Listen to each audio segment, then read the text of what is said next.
will be consequences. ଯଦି ଏଟା ସୁଧରିଲା ନାହିଁ there will be consequences. ଏବେ କେବଳ ଏତେ ହିଁ ହୁଏ ଆପଣଙ୍କ ଉପରେ ଅଛି କଣ କରିବା ତାପରେ ସିଓ ଅଫିସ ଯାହା କାର୍ଯ୍ୟାନୁଷ୍ଠାନ ଗ୍ରହଣ କରିବେ ତା ପାଇଁ ଆପଣ ମାନେ ଦାୟୀ ଆଇ ୱିଲ୍ ନଟ୍ ସିଲି ବାରମ୍ବାର କୁହା ହେଇଥିଲା ଇମ୍ପ୍ରୁଭମେଣ୍ଟ ନିଶ୍ଚିତ ହେଇଛି କାରଣ ଆମେ ଲାଷ୍ଟ ମିଟିଂରେ 10-15% ବି ଲୋକ ଥିଲେ 20-30% ବି ଲୋକ ଥିଲେ ଆଜି ତ ବଢିଗଲା ଆମକୁ ସମୟ ନାହିଁ ଆପଣ ଯେତେ ଶୀଘ୍ର ୟାକୁ ସବୁ 80% ପାର କରିବେ ଆପଣଙ୍କର ସେତେ ହିଁ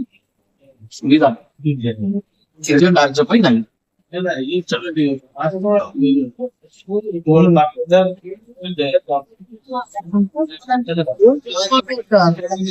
ଆପଣଙ୍କୁ ୱାର୍ନିଂ ଦେଉନି ସିଓ ଅଫିସ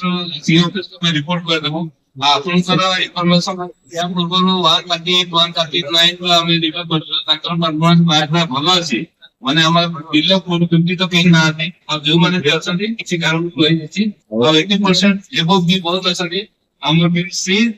ଆମେ ଯଦି କମ୍ପେୟାର କରିବା କହିବୁ और से समय एसआईआर टाइमिंग जदी हेला तो डायरेक्ट सस्पेंशन है बंगाल और यूपी रे डायरेक्ट सस्पेंड कर दे जो बीएलओ माने ठीक से काम करता है तो एबे मेहनत करिवे निजर स्वार्थर कथा कोड आपनकर स्वार्थ अछि एबे मेहनत करिवे एसआईआर समय आराम से बसी पड़े तार अनुसार मने रखिले कोन करिवो से